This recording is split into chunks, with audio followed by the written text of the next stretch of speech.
어찌됐건 코로나로 많이 힘든 시대가 됐고요. 한국도 여러 가지 어려움이 많습니다. 우리 가왕 나훈아가 추석 특집 콘서트에서 부른 신곡 테스형이 화제입니다. 그저 와준 오늘이 고맙기는 하여도 죽어도 오고마는 또 내일이 두렵다. 가사가 아주 국민들의 마음을 파고들었어요. 그 다음 가사가 아주 압권입니다. 아, 테스형, 세상이 왜 이래? 왜 이렇게 힘들어? 아, 테스형, 소크라테스형, 사랑은 또 왜 이래? 세상이 왜 이럴까요? 세상은 헛된 것이니까 그래요. 인생이 왜 이렇게 힘들까? 인생은 허무한 것이기 때문에 그렇습니다. 오늘 우리에게 주신 시편 39편 말씀을 보시면 이 말씀 중에 가장 많이 나오는 단어가 있는데 vanity, 허무란 단어입니다. 헛됨이란 단어입니다. 5절을 같이 보겠습니다. 같이 읽습니다. 보옵소서, 주님께서 내 날들을 손의 넓이만큼 주셨사오니 내 연수가 주님 앞에서는 없는 것 같사오며 진실로 사람이 최상의 상태에서도 다 헛될 뿐이니이다. 6절 같이 읽겠습니다. 진실로 모든 사람은 헛된 그림자 속에서 행하며 진실로 그들이 헛되이 분주하니 재물을 쌓아나 누가 그것을 취하여 갈지는 알지 못하는도다. 아멘. 11절도 같이 읽습니다. 주님께서 죄악을 책망하심으로 사람을 바로잡으실 때에 그의 아름다움을 조미 먹는 것 같이 소멸하게 하시나니 진실로 모든 사람이 헛되나이다. 셀라. 방금 보신 구절에 헛될 뿐이니다, 헛된 그림자입니다, 아무것도 아닙니다, 아름다움도 조미 먹습니다, 진실로 모든 사람이 헛됩니다. 그래서 성경이 그렇게 말하기 때문에 노래를 들어도 그게 감동이 오는 거예요. 내가 힘들어서 감동 오는 것도 있지만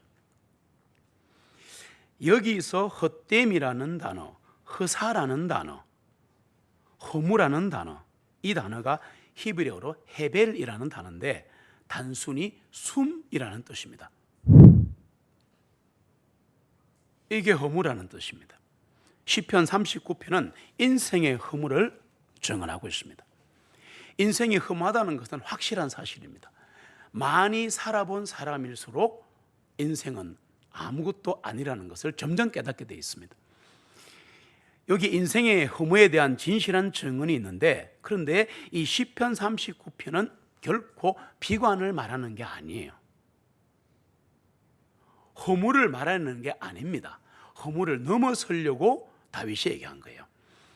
인생이 허무하고 헛된 건 사실인데 이 허무를 넘어서서 우리가 붙들 만한 소망이 있다는 것을 보여주는 게 시편 39편입니다. 오늘 말씀 중에서 가장 중요한 구절이 7절이거든요. 같이 읽겠습니다. 이제 주님, 내가 무엇을 기다리겠나이까? 내 소망은 주님 안에 있나이다. 아멘. 앞에서 말해놓고 나서 얘기하는 거예요. 허무하고 헛되고 쾌락도 허무하고 아름다움도 아무것도 아니고 계속 얘기한 다음에 내가 무엇을 소망할까요? 내 소망은 주님 안에 있나이다. 그랬습니다. 왜 우리 이거 안 될까요? 이게 왜 안 될까? 주님 한 분이면 충분한데도 우리는 주님으로 충분하지 못할 때가 너무나 많습니다. 그분 한 분으로 만족하지 못할 때가 너무 많습니다. 그래서 다른 것을 추구하는 거죠. 그 순간 허무가 오는 겁니다. 시편 기자는 허무한 인생의 언덕에서 자신이 붙들 소망을 찾았는데 이 다윗의 소망이 어디에 있는가? 주님께 있었다는 얘기입니다.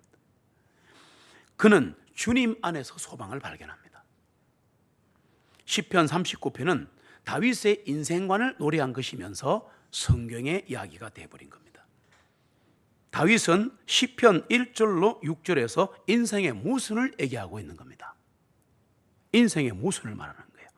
인생의 모순과 갈등을 다윗은 오늘 말씀을 통해 세 가지로 요약하고 있습니다. 첫 번째가 뭐냐 하면 인생은 갈등으로 가득 차 있다.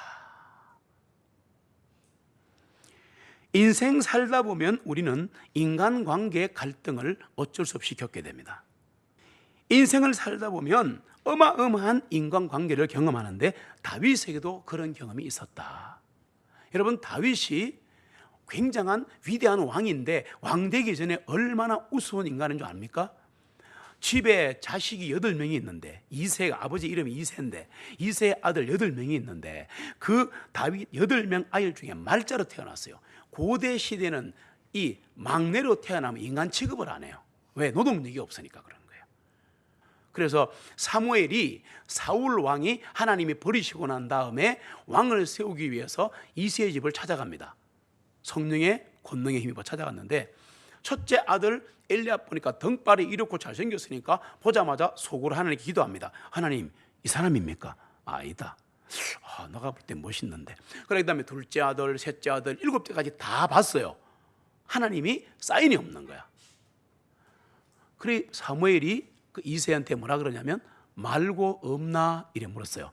그랬더니 하나 있습니다. 말자가 하나 있는데 조금 우스운 아이인데 저 멀리 양치로 가 있습니다. 데리고 와봐라. 참 빨리 가봐라. 그래서 데리고 왔어요. 오자 하나님이 성령이 감동하는 거예요. 얘다 그러는 거예요. 시작할 때부터 별 볼 일 없는, 잘 들어보셔야 돼요. 그리고 이제 하나님의 도움으로 성령이 충만해져서 막 살아가고 있는데 어느 날 하나님의 은혜로, 얘기를 줄여야 되니까 은혜로 전쟁에서 골리앗을 이깁니다. 엄청난 일이 벌어집니다. 그리고 이제 왕 다음에 장군이 되어갖고 막 하는데 놀라운 것은 왕의 사위가 됐어요. 사울왕의 사위가 됐다고. 그럼 떵떵거리고 살아야 되는데 사단이 사울에게 임해가지고 이 사울 왕이 장인이잖아요. 자, 인간관계 잘 보세요. 아버지에게 그랬죠. 네. 그 다음에 이 장인이 세상에 한평생 죽이러 다닌다. 그냥 미워한 게 아니에요. 군사를 보내서 암살자를 보내서 10년 동안 피가 마르도록 쫓아다니는 거예요. 장인이 사위를 죽이려고. 그러고 나서 다윗이 밧세바와 간음을 하잖아요. 그리고 그 남편 우리아를 교사시키잖아요. 죽이라고 명령하잖아. 살인 교사죄가 더 커요, 살인죄보다. 그리고 간음죄를 졌잖아요. 아기까지 낳았잖아요. 그 아들 죽고 난리를 죽였어요. 돌로 맞아 죽어야 되는데 하나님 용서하셨어요. 자, 그런데 그로 인하여 하나님의 저주가 임합니다. 네가 죽을 때까지 너 집안에 칼이 멈추지 않으리라. 즉 반란이 일난다 그 말입니다.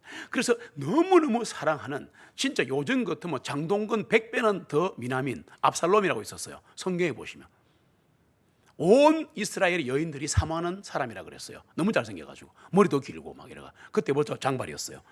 그래가지고 막 다니고 있는데 이 사랑하는, 너무너무 사랑하는, 가만히 있어도 물려줄 건데 압살롬이 쿠데타 일으키는 거야. 그래가 사랑하는 아들이 도망가다가 나무에 걸려서 죽습니다. 처참한 대인관계입니다. 처참한 집안입니다. 그리고 그 자기의 귀빈들, 즉 왕후들이 다 강간을 당하는 이런, 하여튼 인간관계에서 정말 죽고 싶은 만큼 여러분 이런 상황입니다. 다윗은 이 시편을 노래할 만한 거예요. 그래서 인생은 갈등으로 가득 차 있다. 인간관계에 갈등이 있다 이렇게 말한 거예요. 오늘 그 얘기를 하는 겁니다. 다윗이 시편 39편 1절로 2절 같이 읽습니다. 내가 말하였나니 나는 나의 길들을 조심하여 내가 내 혀로 죄를 짓지 아니하나니 사악한 자가 내 앞에 있는 동안에 나는 내 입에 재갈을 물리리라 하였도다. 내가 침묵하여 말을 하지 아니하고 잠잠하되 심지어 선한 것마저도 하지 아니하였더니 나의 슬픔이 복받쳐 올랐도다. 아멘. 죽이려는 사람이 그렇게 많았단 말이에요. 반대하는 사람이 그렇게 많았단 말이에요. 우리 같으면 못 견딜 것 같아요. 그래서 말을 하고 싶은데 못하는 거야. 내 입에 내가 재갈을 물리니까 내가 슬픈 거야. 이런 얘기입니다. 악한 자하고 말하다 보면 자꾸만 내가 시험 들고 악한 자에게 한마디 하다 보면 본의 아니게 내 입에서 험한 말이 나올 수 있다는 거예요. 그래서 한마디로 해서 다윗의 고민이 이거예요. 말을 하고 살 것인가 안 하고 살 것인가. 3절에서 다윗은 솔직하게 악한 자를 생각할 때 자신을 고백합니다. 내 마음이 내 속에서 뜨거움으로 내가 생각에 잠길 때에 불이 붙으니 막 이렇게 말합니다. 가만히 있자니 근심이 생기고 화가 나고, 말을 하더니 시험 들고, 그렇다고 그 사람을 대적할 수도 없고 안 할 수도 없는 갈등을 지금 시편에 토라고 했습니다. 여러분, 그게 인생입니다. 우리 모두의 인생입니다. 다윗은 대표 인생이에요.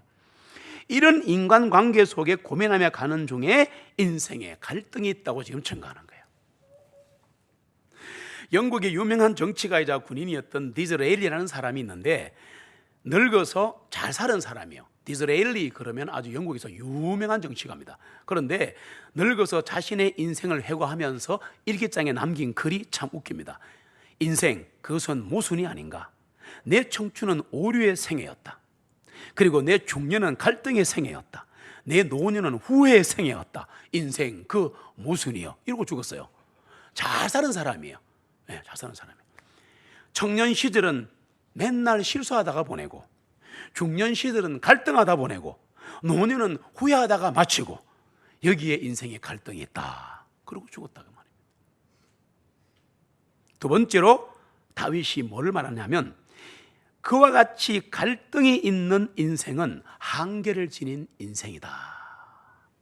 그렇게 말한 거예요. 지금 무슨 말인가 하면 39편 4절을 같이 읽습니다.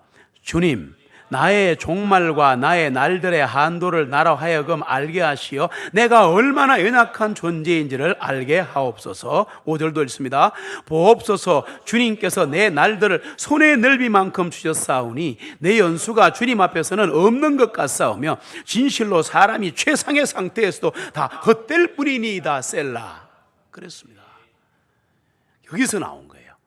갈등을 겪은 상태에서 나온 거예요. 이게 그냥 시 쓴 게 아니에요. 성령의 감동으로 이 사람의 일생이 녹아들어 있는 중요한 성경입니다. 이게 주님께서 내 날들을 얼마나 되게 하셨다고 방금 말했습니까? 방금 뭐라 그랬어요? 한 뼘, 손바닥만한 게 인생이다. 다윗은 잘 사는 사람이에요. 그래도 위대한 왕이에요. 그런데 인생이라는 것이 손바닥 넓이밖에 안 된다. 없는 것 같은 게 인생이다. 장수 얘기하고 90 넘어 돌아가시면 호상 얘기하잖아요. 쓸모없어요. 지나가 보면 인생은 아무것도 아니에요. 6절에서 인생은 헛된 모습이라고 말하는데, 그림자 같다고 말하는데, 인생은 진실로 존재하는 것인가? 다윗은 지금 이 문제를 고민하는 겁니다. 인생이 진실로 존재하는가? 인생은 그림자가 아닌가? 라고 지금 인생의 한계를 절절히 토해놓는 거예요. 다윗이. 셰익스피어라는 분을 아십니까? 처칠이 인도를 다 주고도 바꾸지 않겠다던 세계 최고의 극작가가 셰익스피어입니다. 근데 이 셰익스피어는 가짜 이름이고요, 대적들이 만들어낸 이름이고요, 이분의 진짜 이름은 에드워드 더 베레입니다. 옥스퍼드대 1700작입니다. 하나님의 사람이었죠. 셰익스피어는 하나님의 사람이었습니다. 아셔야 합니다. 이 에드워드 더 베레가 불면의 희곡인 맥베드에서 주인공 맥베드가 인생의 한계를 고백하는 장면을 나타냅니다. 오늘이라는 비좁은 작은 틈새를 비집고 찾아오는 내일, 그 내일은 작정된 시간의 마지막을 앞당기고 우리의 모든 의제는 먼지뿐인 죽음을 향해 가는 백치들의 걸음걸이. 오 인생 저 밖에서 꺼져가는 불꽃이여, 꺼져가는 촛불이여. 맥베드의 고백처럼 인생에는 한계가 있는데 인생은 갈등으로 가득 차 있다. 그래서 인생은 너무나 짧은 한계를 가지고 있다. 세 번째로 다윗이 본 게 뭐냐? 인생은 짧다, 인생은 갈등이다. 이거보다 더 우리를 미치게 만드는 게 뭐냐? 인생이 의미가 없다는 겁니다. 지금 다윗이 한 얘기 찾아낸 거예요. 다윗이 인생이 짧다는 것보다 더 견디기 어려운 건 이 짧은 인생에서 인생이 진짜 살만한 것이 되나? 지금 다윗이 우리에게 묻는 거예요. 자기에게 묻고 있고, 열심히 뭔가 한다고 달려왔는데 알고 보면 다 헛된 일을 위해서 분주하고 요란하게 우리 인생 살고 있는 겁니다.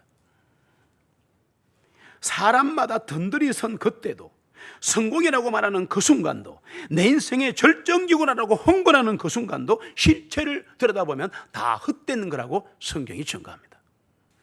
맥베드의 고백이 계속됩니다. 인생은 걸어가는 그림자, 무대 위에서 뽐내다가 사라지는 바보들의 연극, 분노와 잡음으로 가득 찬 백치들의 이야기, 그리고 이 모든 것은 아무런 의미도 없는 것. 셰익스피어는 성경에서 인생을 깨달은 겁니다.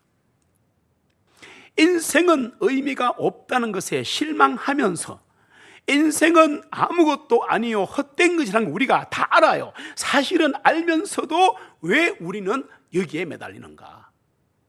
우리가 매달리는 게 딱 두 개 있습니다. 뭔지 알아요? 물질과 쾌락입니다. 이 땅에 우리가 추구하는 걸 다 합치면 물질 아니면 쾌락이에요.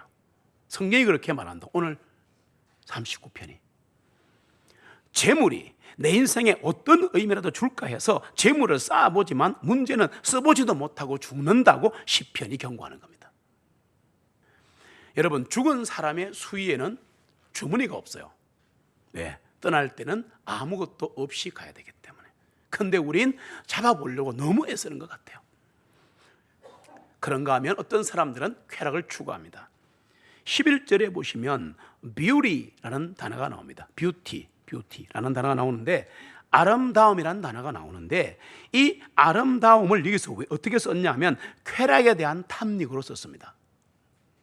우리는 미를 추구한다는, 아름다움을 추구한다는 그럴싸한 제목을 가지고 철학을 하고 예술을 하고 뭔가를 하고 있습니다.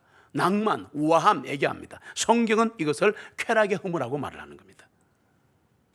11절을 보시면 같이 읽습니다. 주님께서 죄악을 책망하심으로 사람을 바로잡으실 때에 그의 아름다움을 조미 먹는 것 같이 소멸하게 하시나니 진실로 모든 사람이 헛되나이다. 아멘. 물질과 쾌락을 쫓는 인간은 결국은 아무것도 아니라는 얘기입니다. 짜면 아무것도 나는 게 없다는 얘기입니다. 왜 그러면 사람들은 이런 허무한 물질과 쾌락에 매어 달릴까? 끝이 허무라는 것을 본능으로 알고 있는데, 들어서도 알고 있는데 알고 있단 말이에요. 그런데 왜 그런가? 생각이 없기 때문입니다. 생각을 안 하기 때문인 거예요.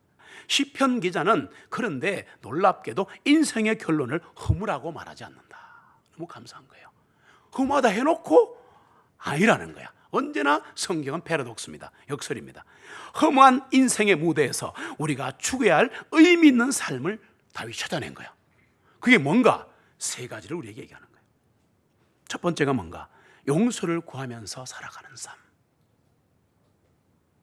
용서를 구하면서. 시편 39편 8절 같이 읽습니다. 나의 모든 죄과들에서 나를 건져내소서. 나로 하여금 어리석은 자의 질책이 되지 아니하게 하옵소서. 다윗은 먼저 자신의 죄에 집중합니다. 자신의 죄에 집중하고 나서 어리석은 자의 얘기를 구합니다. 들어보세요.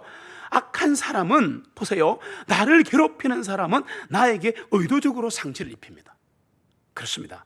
그런데 어리석은 사람은 의도적이지는 않는데 무의식적으로 나에게 상처를 입히더라고요. 이해가 됩니까? 인생 살다 보면 이 두 부류의 사람들이 언제나 우리 주변에 있어요. 이 사람들은 의도적으로 그랬건 모르고 그랬건 내게 상처를 주더라고. 다윗도 상처를 받은 거야. 아버지한테, 형한테, 장인한테, 심지어 아내한테. 맞죠? 받은 거예요. 근데 이런 사람들이나 그 행위를 자꾸 생각하면 이 사람들에게 내 인생이 지배를 당하는 거야. 지금 다윗은 그 얘기하고 싶은 거야. 그래서 그러지 마라 그런 거야. 다윗은 자신의 죄 문제에 집중하는 거야. 아, 나를 보자. 나란 거는 내 죄를 보자. 내 잘못을 보자. 내 입술을 보자. 이렇게 된 거예요. 저 사람들을 보지 말자. 그래서 남이 나에게 어떻게 대하는지에서 다윗은 집착하지 않았습니다. 남이 한 말이나 행동에 너무 신경을 쓰면 나도 죄를 범할 수 있고 그 말을 한 사람에게 사실은 끌려다니고 영향을 받는 거예요. 다윗은 이렇게 고백합니다. 남에게 지배당하는 삶을 살지 않겠다. 내가 잘못한 부분만 생각하며 살겠다. 하나님 앞에서 내가 잘못한 것만 생각하며 살 거야. 할렐루야. 이렇게 돼야 되는 거예요. 네 때문에 그러면 안 돼요. 나 때문입니다. 확실합니다. 네, 나 때문입니다. 모든 문제의 발단은 나 때문입니다. 네. 이것이 자신의 인생에 대해 용서를 구하며 살아가는 다윗의 모습입니다. 두 번째는 나그네처럼 인생을 살려고 결심을 합니다. 인생이 허무하니까 이거 아니구나. 이거 아니구나. 12절 같이 읽습니다. 오 주님, 내 기도를 들으소서. 내 울부짖음에 귀를 기울이소서. 나의 눈물을 보시고 침묵하지 마옵소서. 이는 나의 모든 조상이 그러하였듯이 나도 주님과 함께 하는 낯선 자요 잠시 체류자가 되었기 때문이니다. 아멘. 성경은 하나같이 하나님의 백성들의 삶을 나그네라고 말합니다. 순례자라고 말합니다. 왜 우리는 이 땅에서 나그네일까? 생각해 보셨어요? 힘드니까, 외로우니까? 아니요. 우리의 본향이 따로 있기 때문에, 내 본향이 하늘에 있기 때문에 우리는 이중시민권 국적 아닙니까?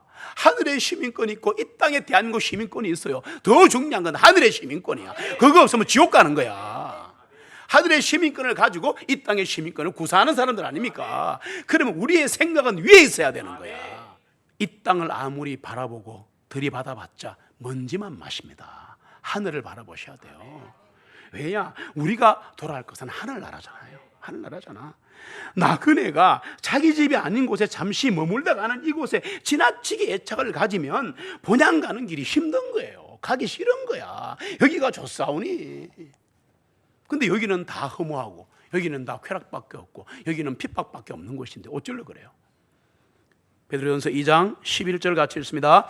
지극히 사랑하는 자들아, 내가 나그네들과 순례자들 같은 너에게 권하노니 혼을 거슬러 싸우는 육신의 정욕들을 멀리하라. 물질의 욕심과 쾌락의 욕심을 제거하라는 거야. 이거 가져가면 안 된다는 거야. 나그네 된 자여, 욕심을 버리라 그 말입니다. 내가 이 땅에서는 나그네요 순례인 걸 인정하시면 인생 살다가 만나는 사건이나 사람에게 크게 얽매이지 말아야 합니다. 뭐 하나 생기면 벌벌벌 떨고, 뭐 사람 하나 정말 만나면 막 죽지도 그러지 마세요. 그냥 스쳐 지나가는 겁니다. 어쩔 수 없는 거예요. 우리는 이내 잊어버리게 될 사소한 일들이나 유한한 것들에 너무 집착하지 마세요. 그게 그리스도인입니다. 나그네는 하나님을 바라보고 살아야 합니다. 영혼을 바라보고 살아야 합니다. 언제 우리가 그러면 하나님 바라보고 영혼을 바라볼 수 있는가? 잘 들으세요. 예배할 때입니다. 찬양할 때입니다.